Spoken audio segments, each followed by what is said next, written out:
December 22nd, 2009.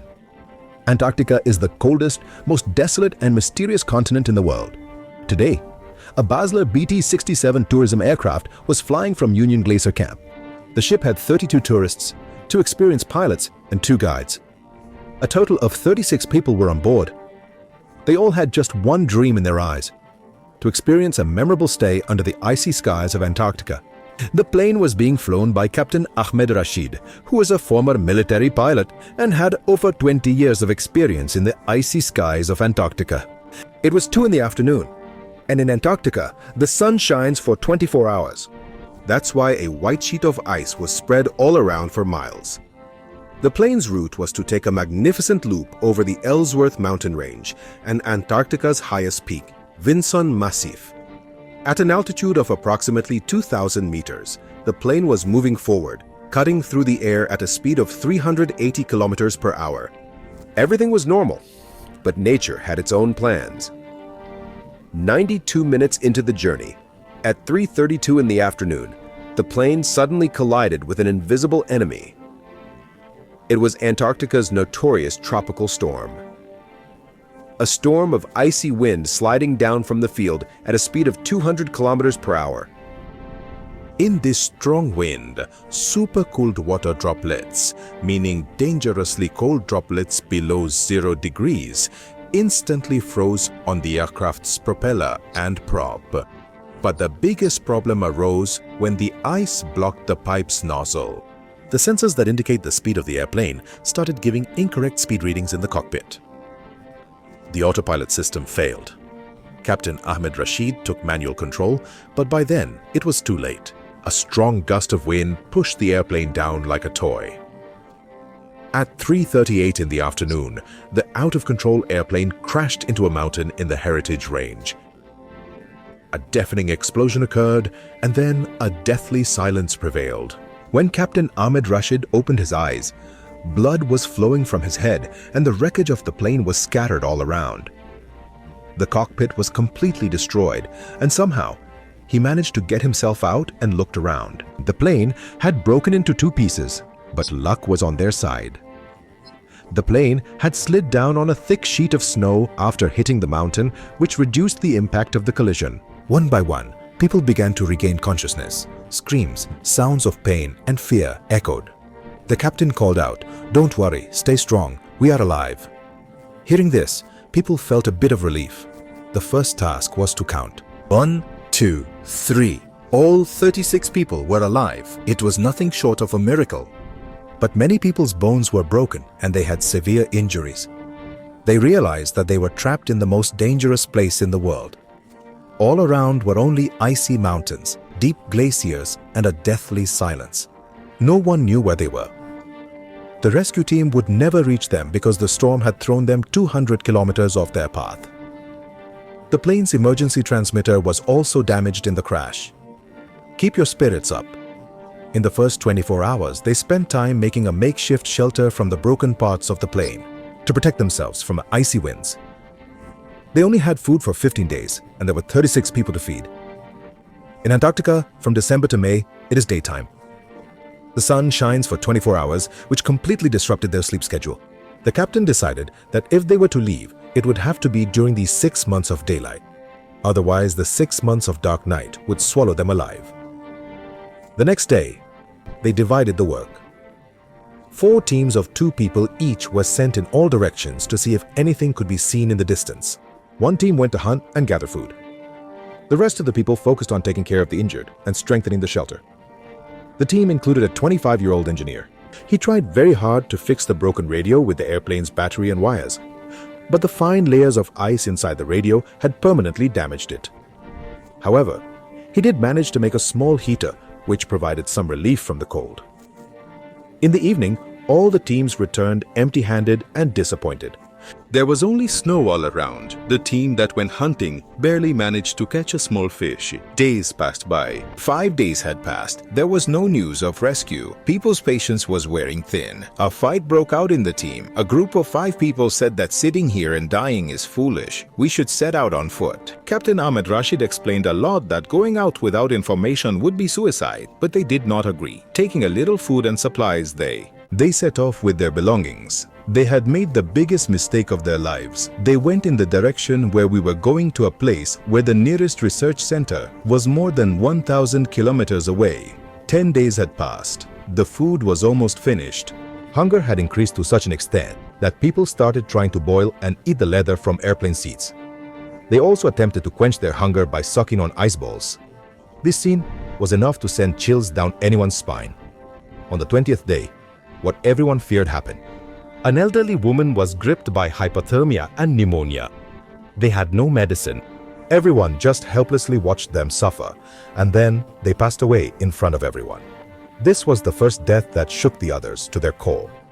Now, they could see their own death approaching. On the other hand, the rescue operation was searching in the wrong place. The airplane was so far from their location that they couldn't even imagine it in their dreams. After 20 days of unsuccessful searching, they called off the mission. An official report was released to the world stating that the plane was buried under the snow in the accident and all 36 passengers had died. Mourning had begun for their families while they were still alive. They were fighting death, and no one was coming to save them. It was the 25th day, and the food had completely run out. The battle for survival had become even more brutal. Everyone would separate and go out hunting with sharp weapons made from pieces of the airplane. Sometimes someone would catch a small fish, and sometimes nothing. Occasionally, a big seal would be caught, leading to a fight, and then they would share it. Humanity was slowly fading away, and then another calamity struck them. A terrifying storm in Antarctica raged at a speed of 300 kilometers per hour for 5 days. Their shelter made from airplane debris was blown away like a house of cards. To survive, they dug holes in the ice and hid in them. In each hole, 2 or 3 people were crying out from hunger. They were hearing each other's screams. Those 5 days were worse than hell. They had only ice to eat. There came a moment when, driven by extreme hunger, they started thinking about eating each other. After 5 days, when the storm subsided, they emerged from the holes. Their hands, mouths, and ears were all frozen. But they immediately started searching for prey, and that day their luck was good. They found a large seal. Eating it saved their lives, and they decided that staying any longer would be like death. The captain called a meeting and said that for the next 10 days, we will only gather food. Then we will leave from here. They will take a direction by looking at the sun and keep walking until they find a human settlement. On the 40th day, the team of 31 people began their journey. They had bags on their shoulders and about 15 days worth of hunted meat on a sled made from the ship's wreckage. They made the same mistake as the first 5 people. They also set off in the wrong direction. The first day was full of enthusiasm, but by the 41st day, they faced knee-deep snow. Every step was a battle. On the 45th day, another snowstorm came. They hid by digging holes in the snow for 2 days. When the storm stopped, they found that 4 of their companions had been buried alive in the snow. Now, only 27 were left. After walking a little further, they found 2 bodies floating near a very large sea glacier. These were from the 5 people who had left the team and fled. On the 50th day, they saw some people standing in the distance. They ran towards them with joy. These were the remaining 3 people who had separated from them, but their joy soon turned into fear. The 3 had been stuck here for a week because there was a very large 15-foot wide crevasse in front of them, a chasm that seemed endless. Crossing that chasm seemed impossible. The guide had a rope.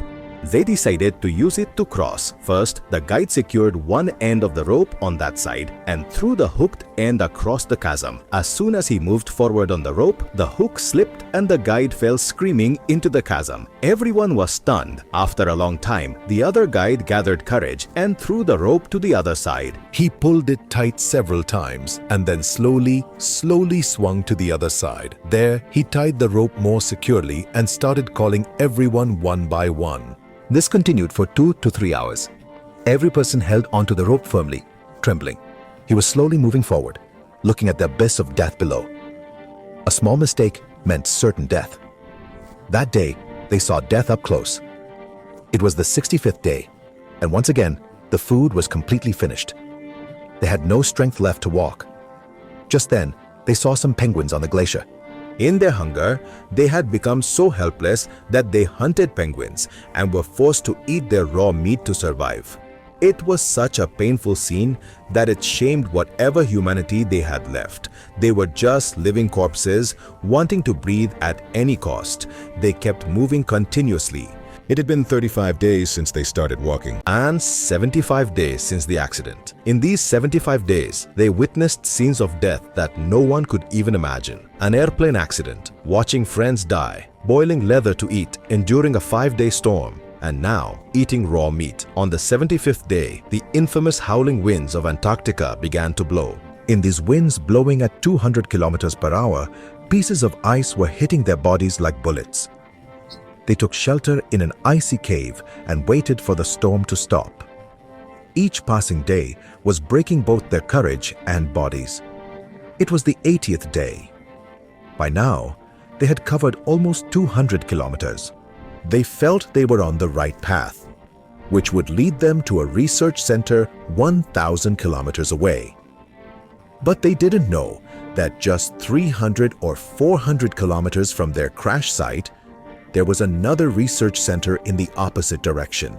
They had made the wrong decision and now they had to travel an additional 800 kilometers. Just like that, 150 days had passed. 6 months had been completed. The sun set in the sky for the last time and then darkness spread all around. The 6-month-long dark night of Antarctica had begun. Now they had to move forward in this darkness. This darkness had worsened their mental state even more. On the 170th day, due to a lack of vitamins, many people developed scurvy. Their gums started bleeding, teeth became loose, and wounds appeared on their bodies that wouldn't heal. On the 200th day, due to scurvy, the youngest team member, an 18-year-old girl, passed away. Her death broke everyone from the inside. By the 230th day, the lack of food and mental pressure had turned people into animals. Darkness, hunger, and disease were slowly consuming them.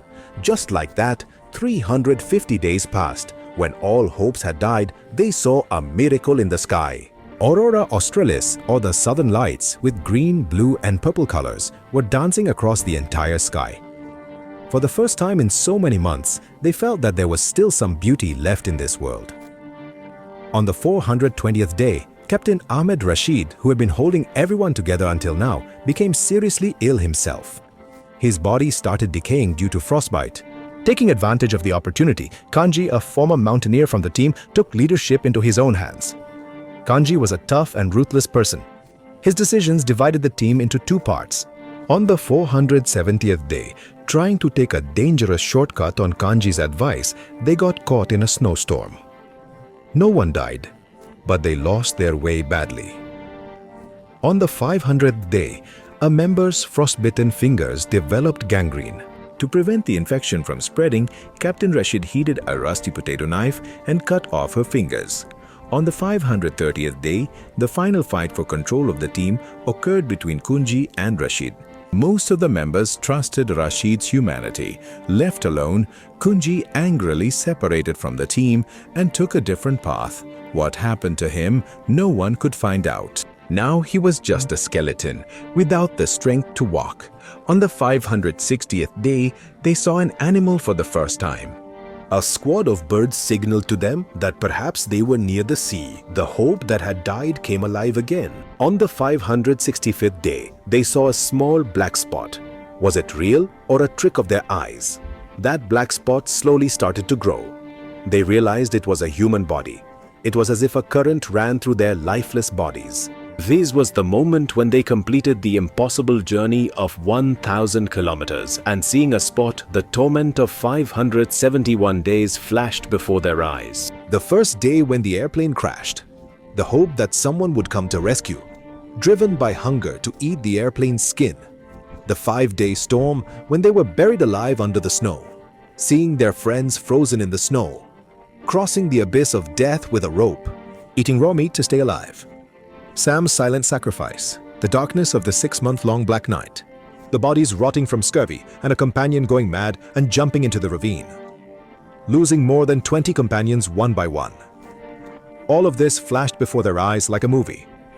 For 571 days, they began to move towards that structure with whatever strength they had left. On the way, 2 more people succumbed to hunger and exhaustion. It was the 572nd day. Finally, 13 nearly dead individuals, who now looked like skeletons walking, collapsed at the door of the Argentine research base Esperanza in Antarctica. When the scientists at the base opened the door, seeing them like this, as if they had seen a ghost. After the rescue, their treatment began. They found out that 20 days after the accident, they had been declared dead. The news of their return shocked the entire world. This was the biggest and most painful survival story in human history.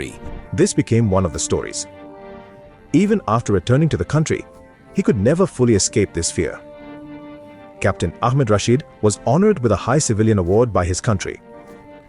A book was later written about his incredible bravery, titled 572 Days, Ice and Hope, authored by the famous writer John Crick. This story still teaches us today that in the face of a human's desire to live, even death has to concede defeat at times.